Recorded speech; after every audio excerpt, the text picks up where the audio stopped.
లేదండి బాబు, మేమేమంత తక్కువ వాళ్ళం ఏంటి? నేను చాలా జ్ఞానిని, నేను చాలా చదువుకున్నాను, చాలా విచారణ చేశాను, చాలా ధారణ చేశాను. సూక్ష్మ శరీరం అని అంటావా? సూక్ష్మ స్యాద్ వాసనామయ అయిపోయింది. రెండో శరీరం కూడా అయిపోయింది.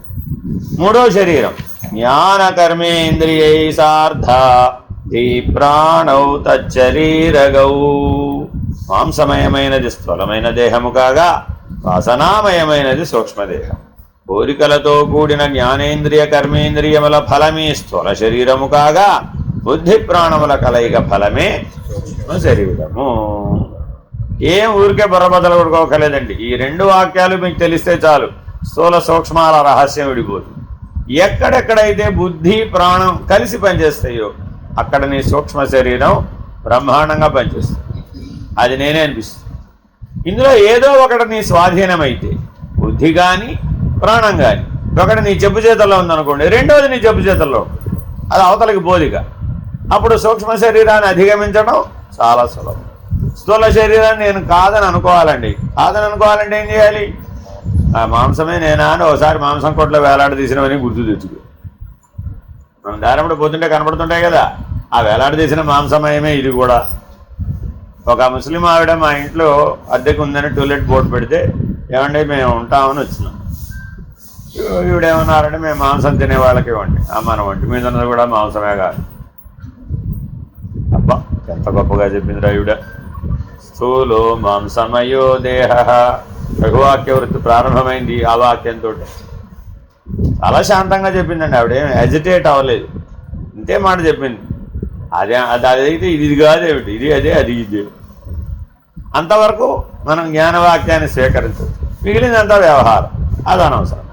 కాబట్టి ఎవరేం చెప్పినా మనలో ఈ అద్వైతం కనుక స్థిరంగా కనుక ఉన్నట్లయితే, ఓహో ఇది అద్వైతానికి సరిపోతుంది కదా అని గురువాక్యాన్ని, శాస్త్రవాక్యాన్ని, ఆచార్యోపాసన విధిని మనం గుర్తించడానికి వారి ద్వారా మనకు తెలియజేస్తున్న ఆ సంఘటన ఇప్పటికి కూడా కళలో మెదులుతుంటుంది. అరే ఓహో పరమాత్ముడు ఇలా కూడా తెలియజెప్తాడా అనుకో. సరే, అజ్ఞానం కారణం సాక్షి బోధ తేషాం విభాసక బోధాభాసో బుద్ధిగత కర్తస్యాత్ పుణ్యపాపయో. రెండు మాటల్లో తేల్చేశాడు. అజ్ఞానమే అన్నిటికీ మూలమైన కారణ శరీరం. కేవల సత్ మాత్రము అన్నింటినీ ప్రకాశింపజేస్తూ సర్వసాక్షిగా ఉంటుంది. కేవల సత్ అంటే ఏమిటి? విశ్వప్రకాశం. విశ్వప్రకాశున కానీ అన్నమాచార్య కీర్తనం, త్యాగరాజ కీర్తనం ఉందండి. అదేదో పాఠం కూడా చెప్పినట్టున్నాం. వెలియేడా లోనేడా. విశ్వాన్ని ప్రకాశింపజేసేవాడు లోపల ఉన్నాడా బయట ఉన్నాడా అని వెతికాడట. లోపల బయట వెతకడం ఎందుకు? అనంత విశ్వాన్ని ప్రకాశింపజేసేవాడు అంతటా ఉన్నాడు. వాడెవడు? కేవల సత్. దాన్నే కేవల సంవిత్ అని కూడా అంటాం. సత్ అన్నా సంవిత్ అన్నా రెండు ఒకటే. అంటే సంకల్పంతో కూడినటువంటి దాన్ని సంవిత్ అని అంటాం, సంకల్పరహితమైన దాన్ని సత్ అంటాం. అంతే తేడా. నిర్వికల్పంగా ఉందనుకోండి అప్పుడు సత్ అంటాం. సంకల్పంతో వికల్పాలతో కూడుకుని సృష్టి చేస్తోంది అనుకోండి అప్పుడు సంవిత్ అంటాం. సరే, అజ్ఞానక ఎక్కడ దాకా వచ్చాం. సత్ అనే ఆ చైతన్య పరిపూర్ణ జ్ఞానము బుద్ధిపై ప్రతిఫలించి మంచి చెడు కర్మలకు కారణమవుతోందని అజ్ఞానవశాన భావించడం జరుగుతుంది. ఏమిటయ్యా అజ్ఞానం ఇంతకీ అంటే, కుండలో సూర్యుడు ఉన్నాడండి బాబు. కుండలో సూర్యుడు ఉన్నాడా లేడా? ఉన్నాడండి. ఎలా చెప్పావు? నీళ్లు వేడెక్కాయి కదా. నీళ్లు వేడెక్కాయండి. నేను వేడి చేశానా? ఎవరు వేడి చేశారు? సూర్యుడి ప్రభావం వల్లనే వేడెక్కింది. కాబట్టి కొండలో సూర్యుడు ఉన్నాడు అని ఫలితం దృష్ట్యా జీవితాన్ని నిర్వచించడం మొదలుపెట్టారు. కర్మఫలాన్ని దృష్ట్యా జీవనాన్ని నిర్ణయించడమే అజ్ఞానం. కర్తను తొలగించడమే జ్ఞానం. రెండూ తెలియాలండి. ఒక పక్కే తెలిస్తే ప్రమాదం. కర్మఫలం దృష్ట్యా మీ జీవితాన్ని నిర్ణయిస్తూ పోయారు, ఆలోచిస్తూ పోయారు. ఎవరి జీవితాన్నైనా కర్మఫలం దృష్ట్యా విచారించారు. అప్పుడు ఏమైపోయింది? వాడు ఎంతో ప్రయత్నించాడండి పాపం, ఏం ఫలితం రాదు, విఫలుడైపోయాడు. Most failure fellow, unsuccessful man, దురదృష్టవంతుడు. ఇలాంటి మాటలన్నీ వింటుంటామా లేదా? ఆ జీవితాన్ని ఇప్పుడు దేన్ని బట్టి నిర్ణయించాం? ఫలితాన్ని బట్టి. అజ్ఞాన పద్ధతి. సరైన జ్ఞానం ఏమిటి? కర్తృత్వాన్ని తొలగించడానికి ఉపయోగించేదాన్ని జ్ఞానం అంటారు. కర్మఫలం దృష్ట్యా నిర్ణయం చేసేదాన్ని అజ్ఞానం అంటారు. ఈ అజ్ఞానమే అభ్యాసవశాత్తు బలపడి కారణ శరీరం అయిపోయింది. ఆఖరికి శ్వాస విడిచిపెట్టేటప్పుడు తన జీవితంలో ఉన్న ఫెయిల్యూర్లన్నీ గుర్తొస్తాయట. ఆఖరికి హార్ట్ ఫెయిల్, ఆ ఫెయిల్యూర్లన్నీ గుర్తొచ్చి లాస్ట్ ఫెయిల్యూర్ ఏమిటి? Heart fail. డాక్టర్ గారు ఏం చెప్పారు? హార్ట్ ఫెయిల్ అయిపోయిందండి అనుకుని పోయింది. మరి ఇప్పుడు అన్ని ఫెయిల్యూర్లు గుర్తు తెచ్చుకొని హార్ట్ ఫెయిల్యూర్ దాకా తీసుకెళ్ళడం ఎందుకు? అర్థమైందండి. కాబట్టి సక్సెస్ ఫెయిల్యూర్ అనేవి కర్మఫలం దృష్ట్యా మాత్రమే. అర్థమైందండి. ఒలింపిక్స్లో గోల్డ్ మెడల్ సంపాదించడానికి హుస్సేన్ బోల్ట్ 12 సంవత్సరాలు పరిగెట్టేట. ఏంటి? 2 సెకండ్లు తగ్గించడానికి, అంతే. 2 సెకండ్లో గోల్డ్ మెడల్ పోతుంది. 2 సెకండ్లో మరి మనం ఏం చేయగలం? 2 సెకండ్లో ఏం చేస్తామండి? ఎవరినైనా అడగండి. 2 సెకండ్లో ఏం చేస్తామండి? 2 సెకండ్లో హార్ట్ ఫెయిల్యూర్ అయిపోతుంది. హార్ట్ ఫెయిల్యూర్ అవడానికి 2 సెకండ్స్ చాలు. 2 సెకండ్స్ ఎనఫ్. ఈసీజీ చూసారు ఎప్పుడన్నా? ఇలా ఇలా ఇలా ఉంటుంది కదా. అందులో హార్ట్ ఫెయిల్యూర్ బ్రేక్ ఎంతసేపట్లో ఉంటుందంటే 2 సెకండ్స్లోనే ఉంటుంది. ఫినిష్డ్. 2 సెకండ్లో హార్ట్ ఫెయిల్యూర్ అవ్వచ్చు, 2 సెకండ్లో గోల్డ్ మెడల్ కూడా సంపాదించవచ్చు ఒలింపిక్స్లో. కానీ దాని వెనకాల ఎంత కష్టం ఉంటుంది? ఓ జీవితకాలం కష్టం ఉంటుంది. అందువలన 1 సెకండ్ కూడా వృధా చేయరాదు. 1 శ్వాస కూడా అజ్ఞానంతో తీసుకోరాదు, విడవరాదు అనేటటువంటి నిర్ణయంలో ఉన్నవాడే జ్ఞాన మార్గానికి పనికొస్తాడు. బోధాభాసో బుద్ధి. ఆ సూర్యప్రకాశం కుండలో ప్రకాశించడం అనేటటువంటి లక్షణం ఏదైతే నువ్వు గమనించి కొండలో నీళ్లు వేడెక్కాయి అంటున్నావో, నీ విజ్ఞానమయ కోశం కూడా కొండలో సూర్యుడు. కొండ ఏమిటి? కొండలో నీళ్ళు ఏమిటి? బుద్ధి. నీళ్లు వేడెక్కడం ఏమిటి? విజ్ఞానమయ కోశం. ఆ సూర్యుడు ఇందులో ప్రతిబింబించాడు. విజ్ఞానమయ కోశం ఉడుకుతూ ఉంటుంది, వేడెక్కుతూ ఉంటుంది. మళ్ళీ రాత్రి అయితే చల్లబడుతుంది. మనం కూడా అంతే. హాయిగా రాత్రి నిద్రపోయాం, కూల్ అయిపోయింది. మళ్ళీ పొద్దున్న లేచాం, మళ్ళా వేడెక్కించడం మొదలుపెట్టాం, పరిగెట్టించడం మొదలుపెట్టాం. ఇదే గోల. పుట్టిన దగ్గరని పోయేదాకా పొద్దు పగల సూర్యుడు రాను, వేడెక్కను, రాత్రి చల్లబడను, చంద్రుని ప్రభావం చేత మళ్ళా కూల్ అయిపోయింది. ఏంటయ్యా ఈ జీవితం? ప్రతిబింబాన్ని పట్టుకుని వేలాడతామేమయ్యా? అది అజ్ఞానం కదా. కొండలో సూర్యుడు అజ్ఞానం కదయ్యా. నిజ సూర్యుడిని పట్టుకోవచ్చు కదా ఎదురుకుండా ఉంటే. కాబట్టి బ్రహ్మముని ఎవరైతే నిజ సూర్యుని వలె చూస్తాడో వాడే జ్ఞాని. సయేవ సంసారే కర్మవశాల్లోకద్వయే సదా బోధాభాసశుద్ధబోధం వివిచ్యాత్ అతియత్రతః. సూక్ష్మదేహంపై ప్రతిఫలించిన స్వాత్మ సదా జీవుడుగా తలచి తాను ఆచరించే కర్మల చేతనే జనన మరణ చట్రంలో బిగుసుకుపోయి 2 లోకాల మధ్య తిరుగుతూ కొట్టుమిట్టాడుతుంది. కాబట్టి ప్రతి సాధకుడు కూడా ప్రయత్నపూర్వకంగా పంచ వివేకాలను బుద్ధికి అనుసంధానించి ఆభాసయగు అసత్తును వదిలివేచి సత్స్వరూపమును తెలియవలేను. కొండలో సూర్యుడు నేను కాదు అనడానికి 5 వివేకాలను ఉపయోగించాలి. ఏమిటా 5 వివేకాలు? నిత్యానిత్య, ఆత్మానాత్మ, కార్యకారణ, సదసత్, దృగ్దృశ్యములనే 5 వివేకాలను ఉపయోగిస్తే ఈ విజ్ఞానమయ కోశం నేను కాదు, పంచకోశములు నేను కాదు అని నిర్ణయం అయిపోతుంది. ద్రష్ట అయినటువంటి సూర్యుడే నేను, యథార్థ సూర్యుడే నేను అనే పంచ వివేకాలను ఉపయోగించి ఆ బుద్ధి ప్రభావంలో నుంచి బయటపడి సర్వసాక్షిత్వ స్థితికి చేరుకో. జాగర్స్వప్రయోరేవ బోధాభాస విడంబనా సుప్తౌతు తల్లయే శుద్ధబోధో జాడ్యంచ ప్రకాశయే. జాగ్రత్త స్వప్నావస్థలలో మాత్రమే ప్రతిబింబ నేను యొక్క ఆటలు సాగుతాయి. సుషుప్తిలో బోధాభాస స్వప్రకాశంలో లయించుట చేత శుద్ధ చేతనము బింబ నేను అజ్ఞానాన్ని ప్రకాశింపజేస్తుంది. జ్ఞానాన్ని ప్రకాశింపజేయటంలో నిద్రలో దేన్ని ప్రకాశింపజేస్తుంది? అజ్ఞానాన్ని ప్రకాశింపజేస్తుంది. ఏమిటది? శుద్ధ నేను. ఒక శుద్ధ నేనుంది, ఒక అశుద్ధ నేనుంది. మన సూక్ష్మ శరీరం ఏమిటి? అశుద్ధ నేను, అది జీవుడు. దాన్నే మలిన చైతన్యం అని అంటున్నాం.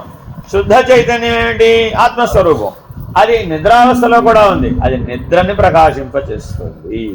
కానీ మనకు నిద్రలో ఏమిటి వచ్చింది? చీకటి. ఎందుకు చీకటి? అజ్ఞానం. అందుకని అజ్ఞానాన్ని దేంతో పోల్చారు? తమసాంధకారంతో పోల్చారు. తమో గుణంతో కూడినటువంటి అంధకారంలో రోజు నిద్రలో మునిగిపోతున్నావే, అదే అజ్ఞానం. బయట చీకటే ఉన్నప్పుడు లోపల కూడా చీకటే. నేను నిద్రపోయేటప్పుడు చూడండి, బయట ఏం చేస్తారు? లైట్లన్నీ తీసేస్తారు, కళ్ళకు గంటలు కడతారు, దుప్పటి ముసిగేస్తారు. అంత చీకటి వస్తే కానీ లోపల చీకటి ప్రభావితం కాదు. లైట్లన్నీ వేసేసుకుని మొహం మీద ఫోకస్ లైట్ వేసేసి హాయిగా నిద్రపోమంటే అప్పుడు ఏం చేస్తావు? ఏంటయ్యా బాబు ఇంత వెళ్తున్నా ఎలా నిద్రపోమంటావా? ఎందుకని బయట చీకటి ఉండాల్సిందే, లోపల చీకటి మేల్కొనాల్సింది. చీకటి కూడా మేల్కొనవలసింది. నిజానికి నీవు స్వప్రకాశ స్వరూపుడు, నీలో చీకటే లేదు. ఆ చీకటిని ఉద్దీపింపజేస్తున్నావట, అదే తమో గుణం. ఆ తమో గుణం ఎప్పుడైతే మేల్కొందో ఈ వెలుతురంతా పోయింది, చీకటి ఆవృతమైంది. ఆ ఆవరణ నిన్ను కమ్మించింది. ఆ అజ్ఞానావరణ ఎందు మునగడమే రోజు నిద్రపోవడం. ఆఖరికి మృత్యువు కూడా అదే, అది కూడా అజ్ఞానావరణే. మృత్యువు చేత బాధించబడటం కూడా అజ్ఞానావరణే. ఈ చీకటిలో మునగడం, ఆ మృత్యువులో మునగడం రెండు ఒకటే. జాగరే అపి ధీయస్తూష్ణీం భావ శుద్ధేన భాసయే ధీ వ్యాపారస్య తద్భాస్య చిదాభాసేన సంయుతాః. జాగ్రత్త అవస్థలో కూడా సత్వగుణముతో కూడిన శాంత చిత్తమును శుద్ధ చేతనము ప్రకాశింపజేస్తారు. చిదాభాసుడి సర్వ వ్యాపారములు కూడా శుద్ధ చేతనము ద్వారానే ప్రకాశితమవుతాయి. మనం ఏమండి ఏదో ఆ నిద్ర అంటే ఏదో అయిపోతుంది అనుకోండి, మిగిలిన 18 గంటలో నేను చాలా పనులు చేస్తున్నాను కదండి. ఆ చాలా పనుల మాట ఏమిటి? ఆ వ్యవహారాల మాట ఏమిటి? ఆ విధి విధానాల మాట ఏమిటి? ఎన్నో ప్రణాళికలు వేస్తాను, ఎన్నో ఆచరిస్తాను, ఎన్నో ఫలితాలు వస్తాయి. ఎన్నో ఆచరించకుండానే ఆలోచనలుగానే మిగిలిపోతున్నాయి. మరి వీటన్నిటి గొడవ ఏమిటి అని అడిగారు అనుకోండి, అది కూడా శుద్ధ చైతన్యమేరా బాబు. ఎందుకని ఆ పని అంతా ఎక్కడ చేస్తున్నావు? ప్రకాశంలోనే కదా. ఏ పని చేయాలన్నా ఆ పనికి ఆధారం ఏదై ఉంది? ప్రకాశమే. ఆ ఆధార స్థితిలో ఉన్న ప్రకాశం శుద్ధ చైతన్యం. ఈ వ్యవహారమో దాని ఆభాస, దాని ప్రతిబింబం. ఆ శుద్ధ చైతన్యం యొక్క ప్రతిబింబం గోడ మీద కూడా పడిందట. కొండలో పడిన సూర్యుడు కాకుండా గోడ మీద కూడా ఓ ప్రతిబింబం పడిందట. గోడ మీద పడితే కొండలో నీళ్ళు అయితే వేడెక్కుతాయి, కానీ గోడ కూడా వేడెక్కుతుందంటావేమిటి? ఆ లక్షణం అక్కడ లేదు. కానీ గోడ మీద ప్రతిబింబం నిన్ను ఆకర్షిస్తూ ఉంటుంది. అది అటు ఇటు కదులుతూ ఉంటుంది. ఇది కదిలినప్పుడల్లా అది కదులుతూ ఉంటుంది. ఇప్పుడు గోడ అసలు ప్రకాశించదు కదా, జడం కదా. జడానికి చైతన్య లక్షణం ఎక్కడి నుంచి వచ్చింది అని నిన్ను ఆలోచింపజేస్తుందట. ఆ జగత్తు జడం కదా, ఈ శరీరం జడం కదా, కానీ కదులుతోంది కదా అని నిన్ను ఆకర్షిస్తుంది. జీవ జగత్తులు ఎలా నిన్ను ఆకర్షిస్తున్నాయా అంటే ఆ గోడ మీద ప్రతిబింబం వల్లనే. పెద్దవాళ్ళని ఆకర్షించినాయి అంటావా, చిన్నపిల్లల్ని ఆకర్షించినాయి అంటావా గోడ మీద ప్రతిబింబం? చూడండి మీరు, చిన్నపిల్లలకు కనపడ్డప్పుడు దాంతో ఆడుకుంటూ ఉంటాడు. వాడు చెయ్యి ఇలా పెడుతుంటాడు, ఆ ప్రతిబింబం మళ్ళీ చేయి పెడుతుంది, మళ్ళీ తీసి మళ్ళీ చేయి. ఎక్కడి నుంచో వస్తుంది గోడ మీద, ఎక్కడో గోడ మీద ప్రతిబింబం. ఆ ప్రకాశం ఎక్కడి నుంచి వచ్చిందా అని వెతుకుతున్నాడు. కానీ అది మరి మనం కూడా జీవ జగత్తులతో ఆడుకోవటం వలన మనం కూడా ఎక్కడుండిపోయాం? మన ప్రజ్ఞా వికాసం ఎక్కడుండిపోయిందంటే 8 ఏళ్ల లోపలే ఉంది. ఎప్పటి వరకు అయితే నీకు జీవ జగత్తులే ప్రధానమని అనిపిస్తాయో అప్పటి వరకు నీవు 8 ఏళ్ల లోపల ఉన్నటువంటి బాల్యమునందే జీవిస్తున్న వాడి కిందే లెక్క. అందుకని జ్ఞానవృద్ధులు అటువంటి పని చేయరట. అదే 80 ఏళ్ల వాళ్ళ తాతగారు చూశాడు. ఆయన ఏమన్నాడు? ఒరే అక్కడ ఇక్కడ లేదురా, దాన్ని పట్టుకుని వెనక్కి పో, అది ఎక్కడి నుంచి వస్తుందో చూసుకుంటూ దాని మూలాన్ని వెతుక్కుంటూ వెనక్కి పో అన్నట్ట. అలా చేయబెట్టి వెనక్కి వెళ్ళాడు. వెనక్కి వెళ్ళి ఎక్కడ దాకా వెళ్ళాడు? కొండలో సూర్యుడు దాకా వెళ్ళాడు. కొండలో సూర్యుడు దాకా వెళ్ళి తాతగారు కొండలో సూర్యుడు ఉన్నాడు అన్నాడు. కొండలో సూర్యుడు ఉంటే ఏమిట్రా, మళ్ళా వెనక్కి పో అన్నాడు. కొండలో సూర్యుడు ఎక్కడి నుంచి వచ్చాడో దాని మూలాన్ని వెతికినట్లయితే ఆకాశంలో ఉన్నటువంటి నిజ సూర్యుడు కనపడ్డాడు. జగజ్జీవేశ్వరత్రయం గోడ మీద ప్రతిబింబం అయితే కొండలో సూర్యుడు ఎవరు? విరాట్ హిరణ్య గర్భ వ్యాకృత పరమాత్మ. అర్థమైందండి? ఇదెవరు? విశ్వ తైజస ప్రాంగ్య ప్రత్యేగాత్మల గోడ మీద ప్రతిబింబం అయితే విరాట్ హిరణ్య గర్భ అవ్యాకృత పరమాత్మలు, కొండలో సూర్యుడు. నిజ సూర్యుడైన పరబ్రహ్మం అక్కడ వెలుగుతూ ఉంటేనే ఈ కొండలో సూర్యుడైనా ఆ గోడ మీద ప్రతిబింబమైన. ఇది పిండాండంలో ప్రతిబింబం, అది బ్రహ్మాండంలో ప్రతిబింబం, అది నిజమైన పరబ్రహ్మం. ఏకం సద్బ్రహ్మ. మూడు ఒకటేనంటారా, మూడు వేరు వేరేనంటారా? ఇప్పుడు ఒక్క సూర్యుడే, ఆ ఒక్క సూర్యుడే ఇక్కడ, ఈ ఒక్క సూర్యుడే అక్కడ. ఇప్పుడు అది త్వం, ఇది తత్, అది అసి. ఎంత తేలిగ్గా తేల్చేశారో చూడండి. ఓ బుర్ర బద్దలు కొట్టుకునేంత పనేం లేదు. జగజ్జీవేశ్వర త్రయం దగ్గరే ఆలోచిస్తూ ఉండిపోయావు, నీ జ్ఞానం అక్కడే ఆగిపోయింది. అది త్వం పదం. బ్రహ్మాండ పరిధిలోకి వెళ్ళి చూసావు, బ్రహ్మాండాన్ని కూడా కొండగానే చూసాడు. పిండాండాన్నే కొండగా చుట్టల్లా. ఆ సకల బ్రహ్మాండం, ఒక సూర్యుడు నవగ్రహాలతో కూడిన బ్రహ్మాండం ఏదైతే ఉందో అది కూడా ఓ కొండేనయ్యా. అందులో ఓ కొండలో ఓ సూర్యుడు ప్రకాశిస్తాడు. కనబడే సూర్యుడు, ఇప్పుడు మీరు ఏదో సూర్యుడు అనుకున్నారు కదా, ఆయన ఎవరు? కొండలో సూర్యుడు అయ్యా బాబు. ఆయన నిజ సూర్యుడు కాదు. కానీ నిజ సూర్యుడు ఎక్కడున్నాడు? విశ్వప్రకాశుడు పరబ్రహ్మము అక్కడున్నాడు. ఆయనలో అంశము ఇక్కడ సూర్యుడిగా కనబడుతుంది.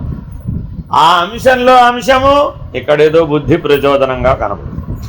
ఓరిని, ఇదేమో గోడ మీద ప్రతిబింబం. దీన్ని నమ్ముకుంటే అలాగా, ఇది లాభం లేదండి బాబు. అర్థమైందండి? మానవుడు దేన్ని నమ్ముకుంటున్నాడు? మన విజ్ఞానాన్ని, తాను ఆలోచించగలిగినటువంటి, తాను పరిశీలించినటువంటి, తాను నిర్ణయం పొందినటువంటి వాటినే నమ్ముకొని జీవిస్తున్నాడు. అది గోడ మీద ప్రతిబింబాన్ని నమ్ముకోవడంలో నాయనా అది వెలుగు ఇవ్వలేదు. ఊరికే కాసేపు కనబడి ఆకర్షించి పోతుంది. కాబట్టి జాగ్రత్తగా నిజ సూర్యుడైనటువంటి పరబ్రహ్మమును గుర్తించి జ్ఞానివై జీవించు.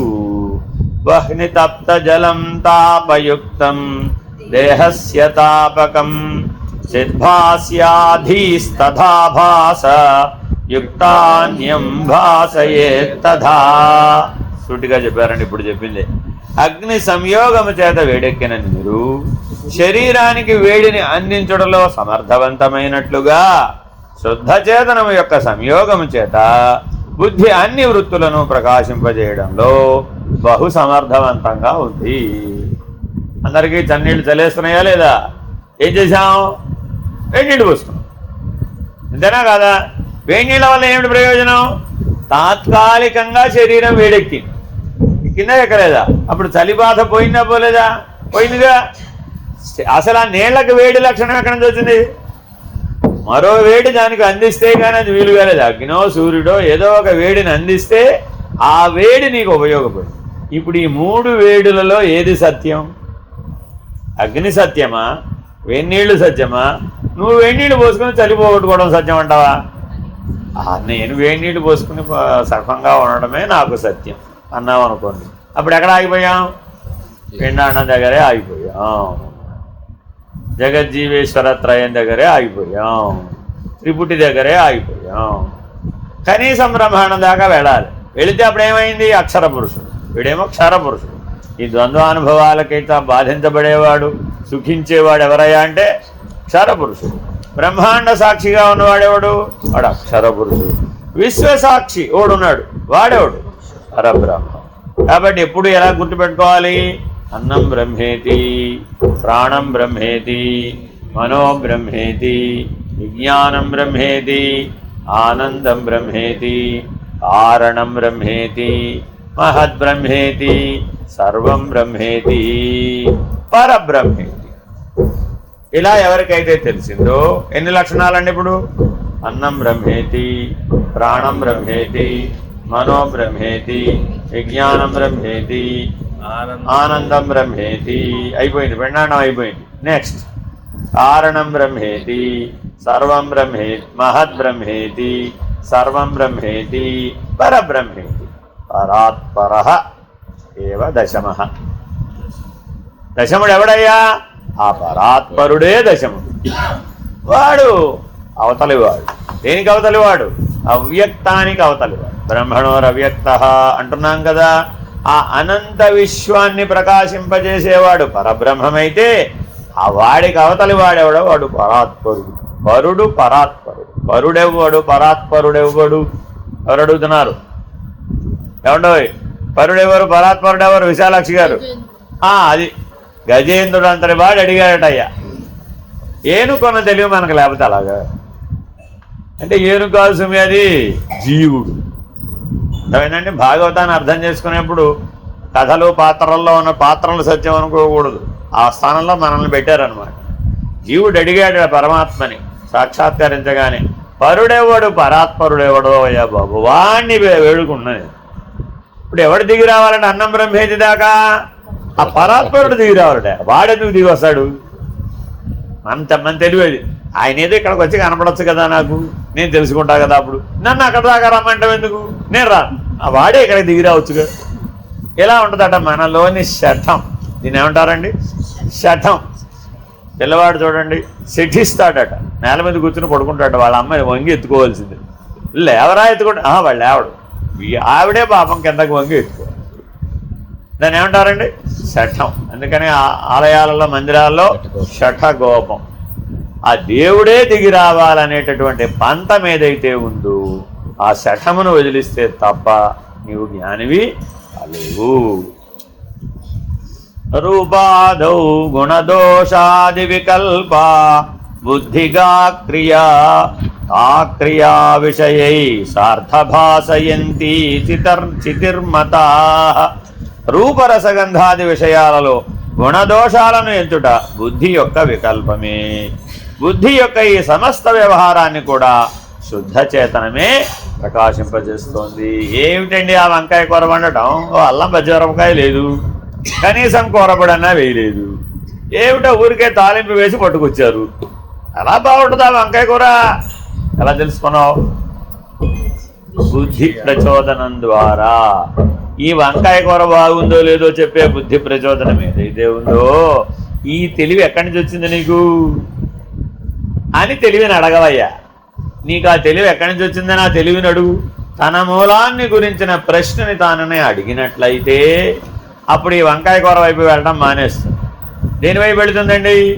ఆ విజ్ఞానమయ కోశం యొక్క ప్రభావం దేని వల్ల లభించింది? శుద్ధ చైతన్యం వల్ల లభించింది, అక్షర పురుషుడి వల్ల లభించింది. ఆ శుద్ధ చైతన్యం దాకా వెళ్ళు మొట్టమొదట. ఆ తర్వాత దాని మూలాన్ని ప్రశ్నించు. బ్రహ్మాండ వ్యాప్తమైన శుద్ధ చైతన్యం ఎవరి మూలం వల్ల బ్రహ్మాండం అంతా వ్యాపించింది అని అడుగుదాన్ని. అప్పుడేం చూపెట్టింది? బ్రహ్మమే. ఆ బ్రహ్మము దాకా వెళ్ళు. అక్కడికి వెళ్ళి ఆ బ్రహ్మమును, నాయనా నువ్వు సర్వసాక్షట కదా, బ్రహ్మాండ సాక్షట కదా, అక్షర పురుషుడు అట కదా, నాశమే లేదట కదా, అజుడు అవ్యయుడట కదా, నీకు మూలం ఎక్కడా అని అడుగు. పరుడు వైపు చూపెట్టాడట.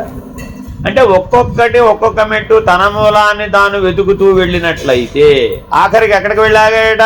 పరుడెవ్వడు పరాత్పరుడెవ్వడు దగ్గర ఆగాడు. అక్కడ దాకా చేరిన వాడట మళ్ళా వంకాయ కూర కోసం పుడతాడంటారు. అది కూడా అల్లం పచ్చరుగా వేసుకుని తినాలంతే. ఓ జన్మకు పుట్టడం దేనికోసం అయ్యా అంటే ఆ జన్మలో వంకాయ కూర అల్లం పచ్చరుగా వేసుకుని తినడానికి పుట్టేటంతే. ఎందుకు పుట్టవలసి వచ్చినాయా? దాని మీద భ్రాంతి కూలేదు. భ్రాంతి ఎంత బలమైనదయ్యా అంటే చిట్ట చివరి క్షణాలలో ఇలాంటి చిన్న చిన్న విషయాలే గుర్తొస్తాయి. నేను ఒకసారి ఎక్కడో మెసేజ్ కూడా పెట్టాను. ఆ మెసేజ్లను ఎవరైనా ఎక్కడైనా భద్రపరచుకుంటే మీకు అవి బాగా ఉపయోగం. ఆఖరి నిమిషాలలో నీకేం కావాలని అడిగితే ఒక్కొక్కరు ఒక్కొక్కలాగా స్పందిస్తారు. ఒక ఆయన 90 ml కావాలన్నాడు అంతే. 100 ఏళ్ళు బ్రతికిన ఆయన ఏం కావాలన్నాడు ఆఖరి నిమిషాల్లో అంతే. అది పుచ్చుకున్నాడు, వెళ్ళాడు. కృష్ణవాసుదేవ. ఇప్పుడు ఈయనేం చేయాలి? వచ్చే జన్మకి నెక్స్ట్ లిక్కర్ ఫ్యాక్టరీలోనో పనిచేసేవాడుగానో లేకపోతే పుణ్యం ఉంటే యజమానిగానో పడేస్తే ఆ జీవితం అంతా అదే సరిపోయి. అందుకని ఎవరికైతే ఇప్పుడు ఈ వంకాయ కూర తినాలనేటటువంటి భ్రాంతి మిగిలిపోయి వెళ్ళాడు అనుకోండి, వాడిని ఏం చేయాలి? ఇప్పుడు వచ్చే జన్మకి వంగ తోట పండించేవాడిగా వేసేస్తాడు. జీవితకాలం వంకాయలు పండిస్తూ ఉండమే, జీవితకాలం అదే వంకాయ కూర తింటుకోండి. అప్పుడు కర్మానుభవం ద్వారా ఇక చాలు బాబోయ్ అని అంటారు. ఇది పరమాత్మ యొక్క నియతి. నియమితంగా ఈ సృష్టి ధర్మాన్ని, కర్మ సిద్ధాంతాన్ని ఇలా ఏర్పరిచాడు. ఈ జన్మలో మీరు ఏదైనా అనుభవిస్తున్నారంటే మీ చేత అనుభవించబడేదాన్ని ఇక చాలు బాబోయ్ అని అనిపించడమే పరమాత్మ ఉద్దేశ్యం. ఆ భ్రాంతి తొలగిపోవాలి నీకు. 2 రకాలుగా తొలగిపోతుంది. ఒకటేమిటి? వివేక వైరాగ్యాలతో తొలగిపోతుంది. అవి రాలేదు, అప్పుడేం చేయాలి? ఇకజాలు బాబోయే నీ చేత అనిపించాలి. అలా జాగ్రత్తగా ఈ సృష్టిని నడుపుతున్నట్ట ఆ పరమేశ్వరుడు. రూపాచ్చ గుణదోషాభ్యాం వివిక్తా కేవలాచితి శైవానువర్తతే రూపరసాదీనాం వికల్పనే. గుణదోషముల నుండి రూపాదుల నుండి చైతన్యము వేరైనను అది ఏ రూపరసాదుల వెంటనంటి ఆయా వికల్పనలను ప్రకాశింపచేయుతున్నది. రోజు అన్నం వండుతుందండి ఆవిడ, కానీ అన్నం మాడవలసిందే. 30 ఏళ్ళుగా అన్నం వండుతుంది, కానీ ప్రతిరోజు అన్నం మాడిపోతుంది. వాళ్ళ అత్తగారు రోజు చెప్తుంది, టైంకి దించేయమ్మా, అది ఎప్పుడు మాడిపోతుందో నువ్వు గమనిస్తూ ఉంటే తెలుస్తుంది, వాసన ద్వారా అయినా గుర్తించవచ్చు, లేదా టైం పెట్టుకునైనా కానీ దించేయవచ్చు, లేదా దాన్ని తెలుసుకోవడానికి అదేదో నీళ్లు పోసి చిటాపటాలు ఆడుతూ ఉంటుంది, మధ్యలో దించి చూస్తూ ఉండు. 2 సార్లు మధ్యలో దించి చూస్తే ఎప్పుడు మాడిపోతుందో, గిన్నె మాడే ముందు గిన్నె మాడితేనే కదా అన్నం మాడేది, గిన్నె మాడేటప్పుడే దించేస్తే అన్నం మాడవలసిన అవసరం లేదు. ఇలా ఏదో చెప్తుంది అనుకోండి. ఈ కోడలు గారి భావం ఎంత ప్రయత్నం చేసినా ఆ క్షణాన్ని పట్టుకోలేదు. సునిశ్చిత బుద్ధి ఉంటేనే కుదురుతుండో ఇది. ఆ క్షణంలోనే అన్నం మాడిపోవడానికి టైం ఏం పడదు, 1 నిమిషంలో మాడిపోతుంది అంతే.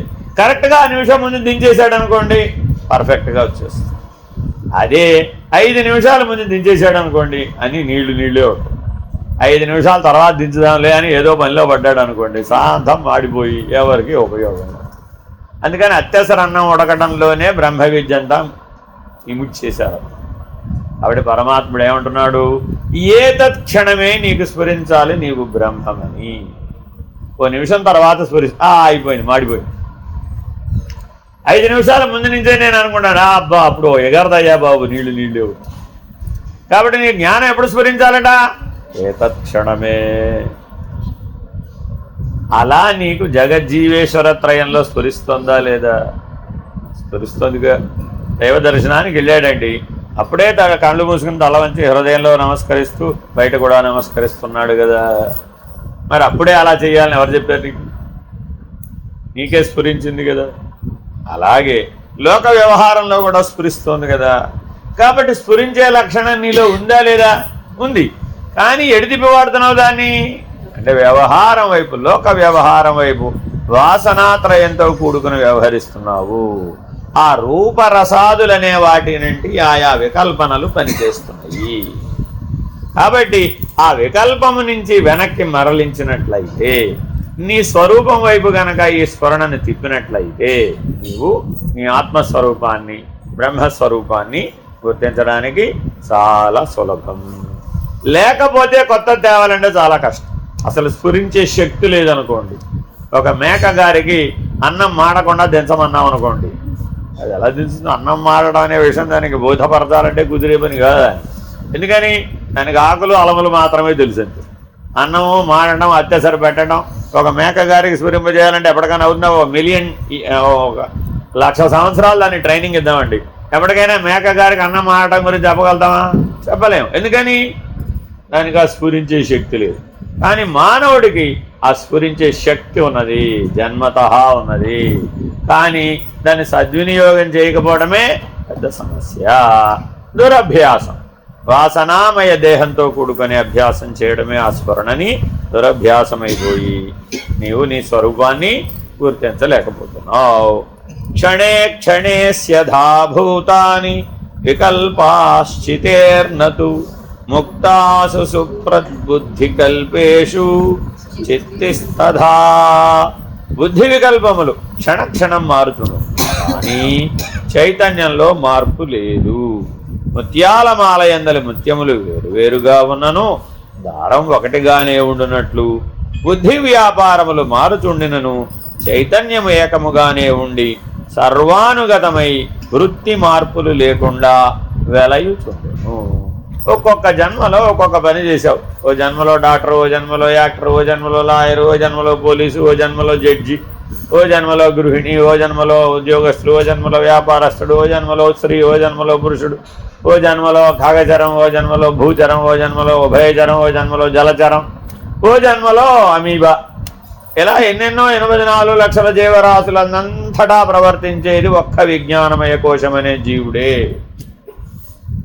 ఆ విజ్ఞానమయ కోశ భ్రాంతి నుంచి బయటపడినటువంటి వాడు ఎవడైతే ఉన్నాడో వాడికి జీవభ్రాంతి తొలగిపోతుంది, ఆ వృత్తి రూప భ్రాంతి తొలగిపోతుంది. ఆ వృత్తి ఎవరి పని? విజ్ఞానమయ కోశం పని.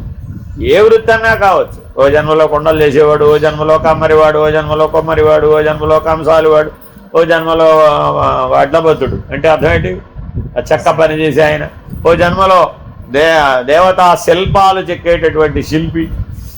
ఇలా ఎన్నెన్నో మనలో ఆ జ్ఞానాలన్నీ ఉన్నాయండి. ఎన్ని జన్మలలో తిరిగినా ఈ జీవుడనే విజ్ఞానమయ కోశం ఆ జ్ఞానమనే సారాన్ని సంగ్రహిస్తున్నాడట. ఎలా అయితే తేనెటీగా పూలలో ఉన్నటువంటి మకరందాన్ని, తేనెని మాత్రమే సంగ్రహించి పువ్వు చెడిపోకుండా, నిజంగా అది గట్టిగా వాలితే పువ్వు చిరిగిపోతుందండి, అది గట్టిగా వాలదట. గాలిలో ఎగురుతూ కాళ్ళు మాత్రమే ఆంచకుండా ఉండి ఆ మకరందాన్ని చాలా నైపుణ్యంతో గ్రహిస్తున్నాడు. గ్రహించి మిలియన్ కిలోమీటర్లు వెళ్తుంది తన జీవితంలో. అది ప్రయాణం చేసేది ఎంతంటే 1,00,000 కిలోమీటర్లు ప్రయాణం చేస్తుంది. మన జీవితంలో అంత ప్రయాణం చేస్తాం లేదు తెలియదు.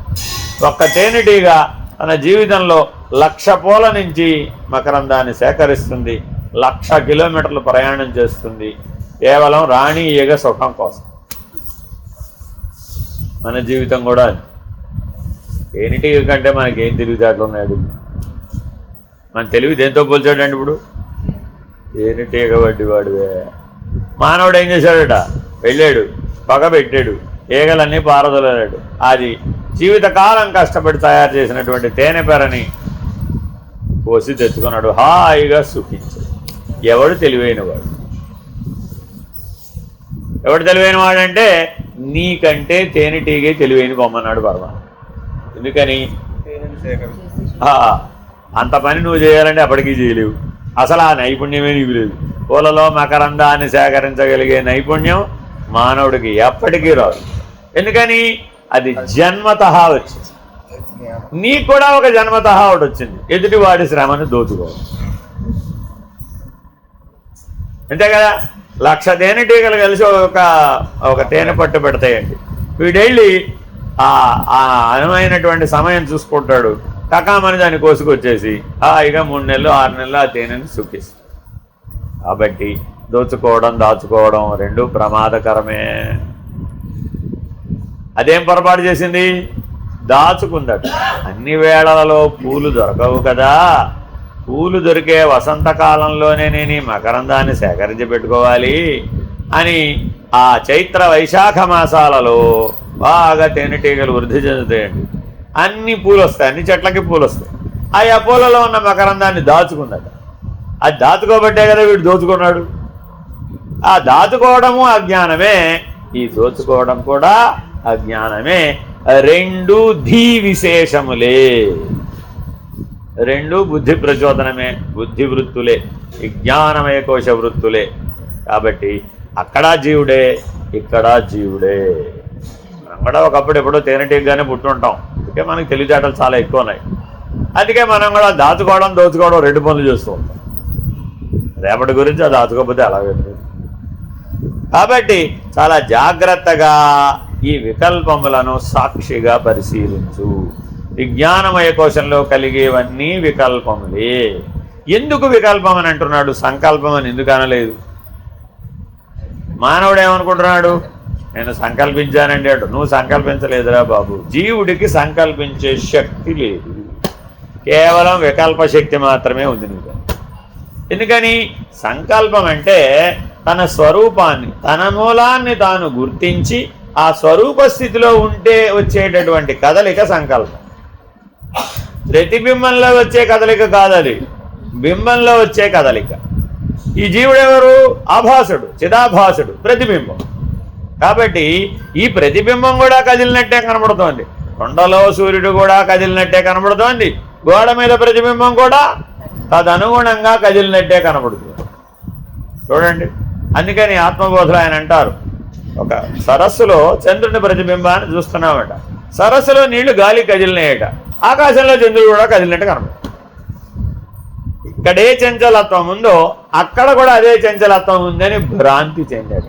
ఆకాశంలోకి చూశాడు, స్థిరంగా ప్రకాశిస్తుంది, ఇక్కడ కదిలిపోతున్నాడు, అక్కడ కదలటం లేదేమిటి అనుకున్నాడు.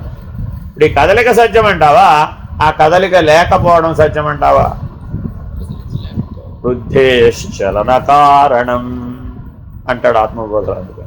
ఏమిటయ్యా నీ అన్ని కదలికలో ఆ బుద్ధి యొక్క ప్రభావమే. ఆ ప్రతిబింబం కదులుతుందయ్యా బాబు. బుద్ధిలో వచ్చిన కదలికల వలన అన్ని కదలికలు బయట కనబడుతున్నాయి. కాబట్టి అసలు బుద్ధే ప్రతిబింబం. దాని చలనాన్ని నువ్వు ఎందుకు ఒప్పుకోవాలి?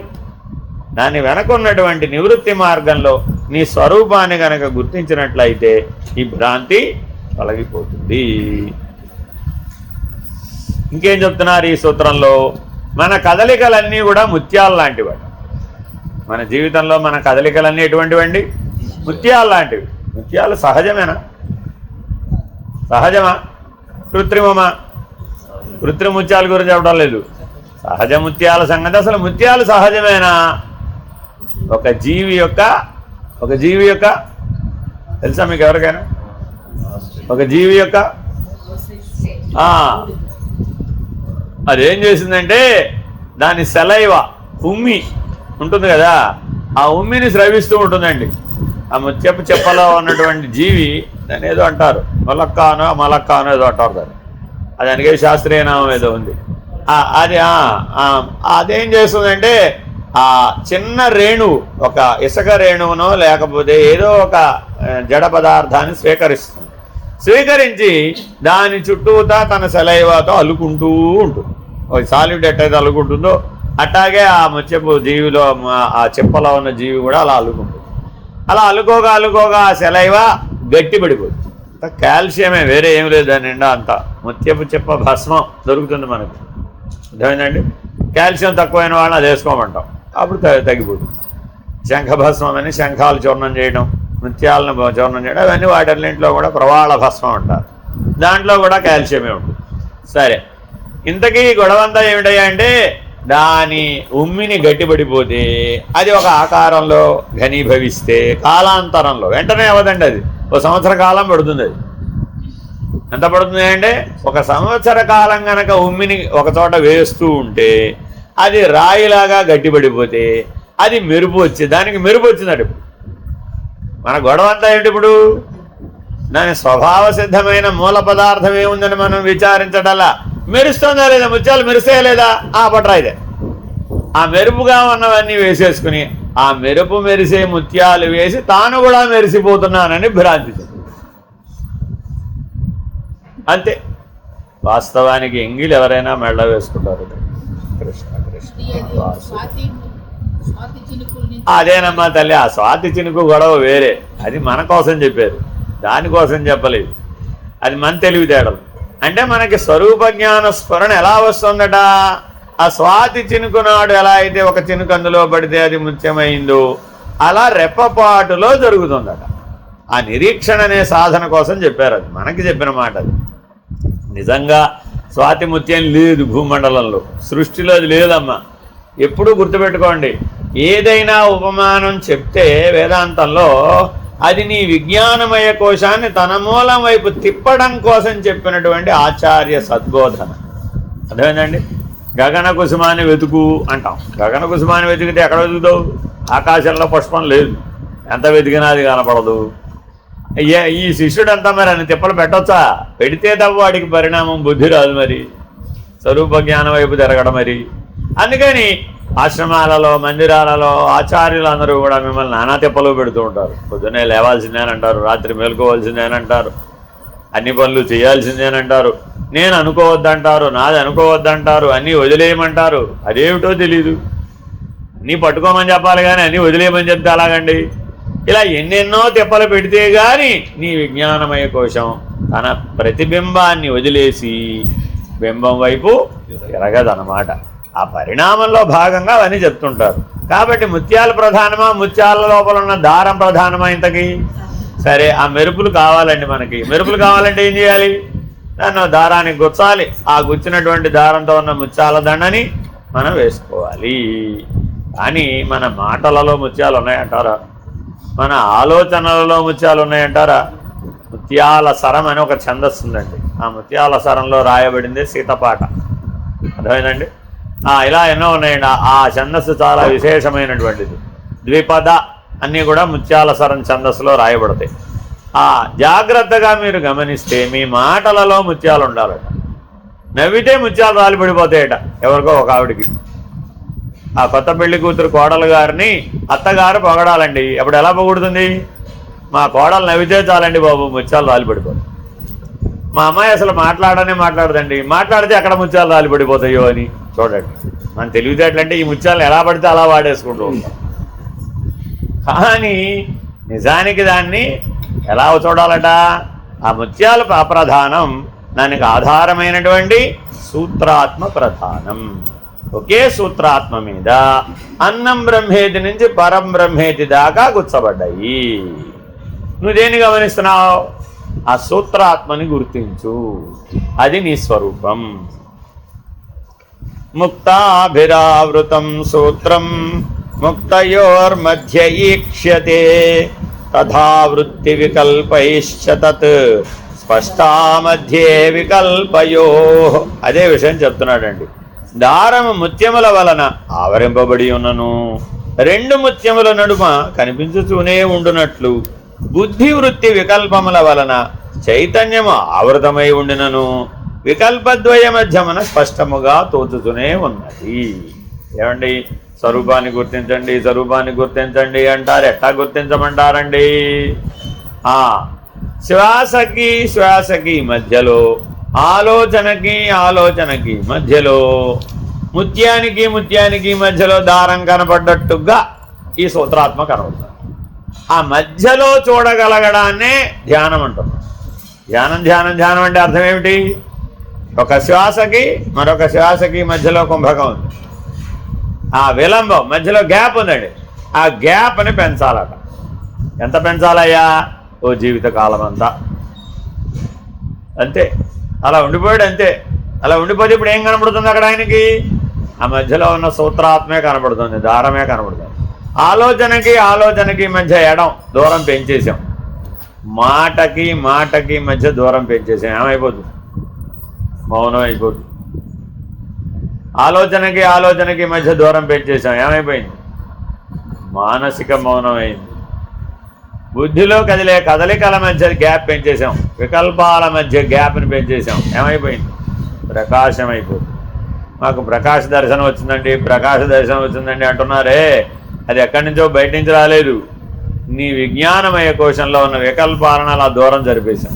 ఏమైపోయింది? అప్పుడు ఆ మధ్యలో, ముత్యాల మధ్యలో ఉన్న దారం ఎలా అయితే కనపడిందో అలాగా నీలో ఉన్న ప్రకాశమే నీకు ద్యోతకమయ్యింది, కనపడింది.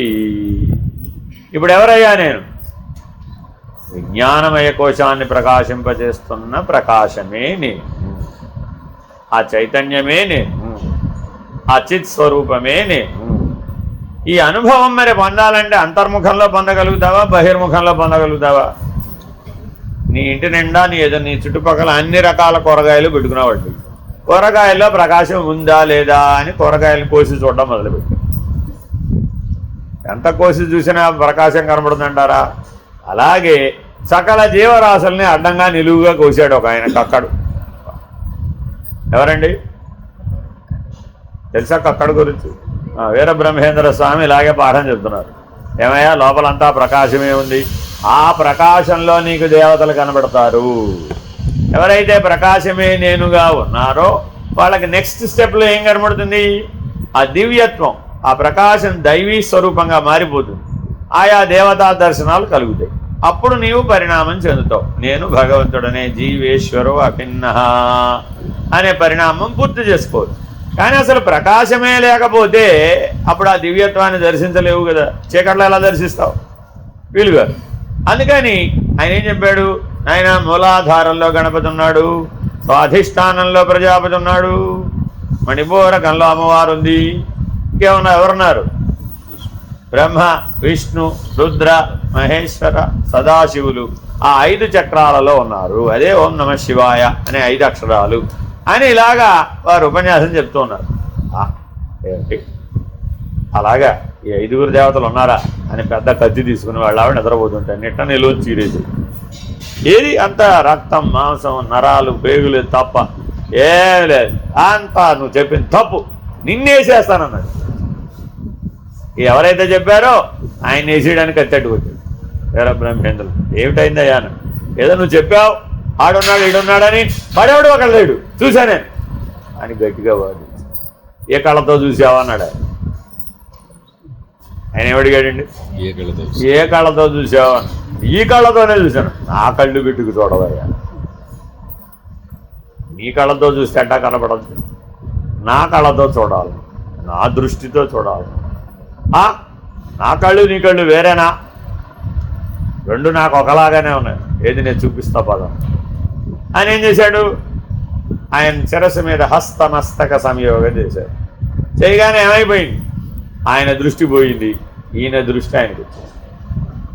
అదే మీరు కాళ్ళకు దండం పెట్టడం, నెత్తిమీ చేయబెట్టడం. ఆ హస్తమస్తక సంయోగం ఏమిటంటే శిష్యుడు తన దృష్టిని కోల్పోవడం, స్థూల మాంసమయ నేత్రాలతో చూసే దృష్టిని కోల్పోయి విజ్ఞానమయమైన చైతన్యమయమైనటువంటి గురు దృష్టినితో చూసినట్లయితే, ఆ అంతర్ముఖ ప్రకాశంలో గమనించినట్లయితే సకల దేవతలు ఆ చైతన్య రూపంలోనే ఉన్నారు. వేరువేరుగా లేరు వాళ్ళు. అందరిలో ఉన్న చైతన్యం ఒకటే. సర్వదేవతలలో ఉన్న చైతన్యం ఆత్మ చైతన్యమే, వేరే రెండవ చైతన్యం లేనే లేదు. నీవు జీవ చైతన్యం అని ఏదైతే అనుకుంటున్నావో, 84 లక్షల జీవరాశులంతటా వ్యాపించిన ఏ చైతన్యం ఉన్నదో అదే సకల దేవతలలోనూ వ్యాపించిన చైతన్యం కూడా. చైతన్యానికి ఏ భేదము లేదు, అది శుద్ధ చైతన్యం, అది ఆత్మస్వరూపం. నష్టే పూర్వ వికల్పేతు యావదన్యస్య నోదయః నిర్వికల్పక చైతన్యం స్పష్టం తావద్ విభాసతే. ఒక వికల్పము తొలగిపోయి మరి ఒక వికల్పం ఉదయించుటకు మధ్య ఏ కాలము కలదో అందు నిర్వికల్పక చైతన్యము స్పష్టముగానే ప్రకాశించుతుంది. Very very important.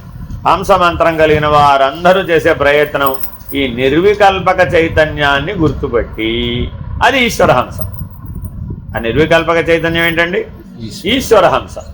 ఈ సవికల్పం, సంకల్ప వికల్పాల మధ్య ఊగిసలాడుతుంది, అదేమిటి? జీవ చైతన్యం.